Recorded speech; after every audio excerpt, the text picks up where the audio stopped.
You're listening to Good Fit, Poor Fit, a podcast that explores the interaction between people, design, and activity.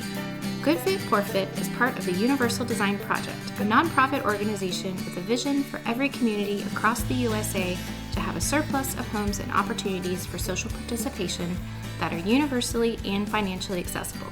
Learn more at universaldesign.org. Welcome to episode 5. We're sharing about how the design of the garage and driveway impacts the ability of people to get in and out of their vehicle. This will help you understand how individual needs and the design of the environment result in either a good fit or a poor fit. It's the little things that make a big difference. It's Sarah at the microphone today, and I'm going to share about the parking situation at my parents' home.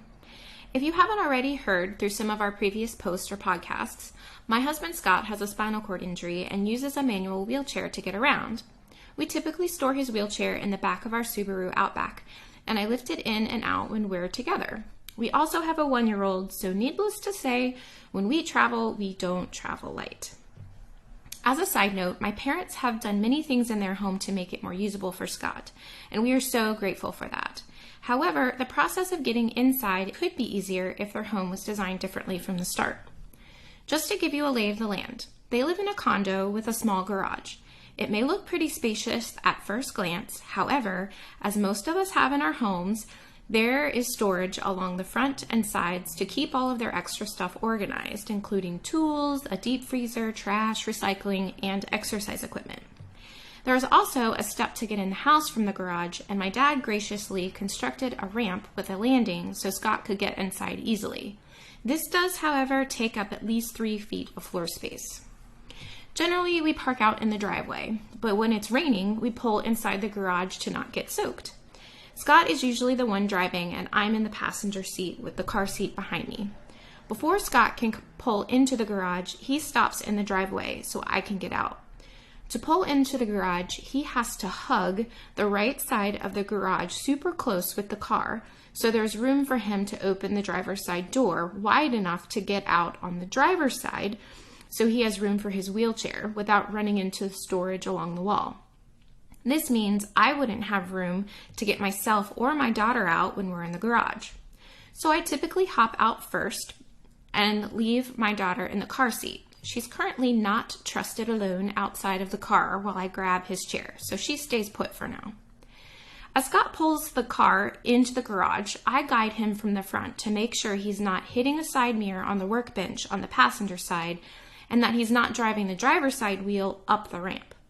Once we're in place, he turns off the car, and I move the trash cans out of the garage to give myself enough space to get his chair out of the trunk and wheel it between the car and the edge of the garage door opening. I help Scott get out of the car and into his chair. He gets up onto the ramp and wheels into the house while I crawl into the back seat and get our daughter out of the car seat, plus grab all of our extra bags that we may have.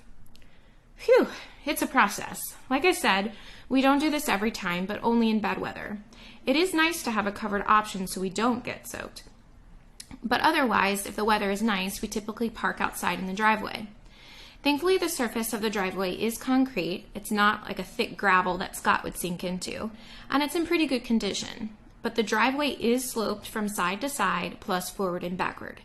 At times, the slope makes it difficult for Scott to get in and out of the car easily without his manual wheelchair rolling away. It could mean the difference between needing some help or a lot of help. For people with mobility issues, it can be extremely difficult to visit friends and family in their homes since homes are not often accommodating to people who use wheelchairs, walkers, crutches, or canes. This has a huge effect on mental health and social participation.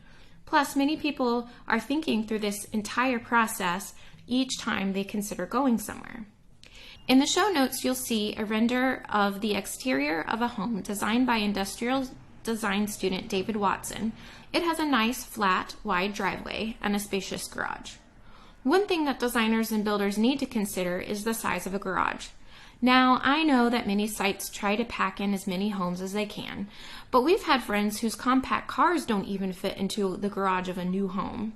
They end up parking in the driveway and use the space for storage. Creating extra space on the sides, front, and back of the garage for storage, plus room to open the vehicle door fully for easy in and out of the vehicle is essential, and honestly helpful for anyone whether they have difficulty with mobility or not.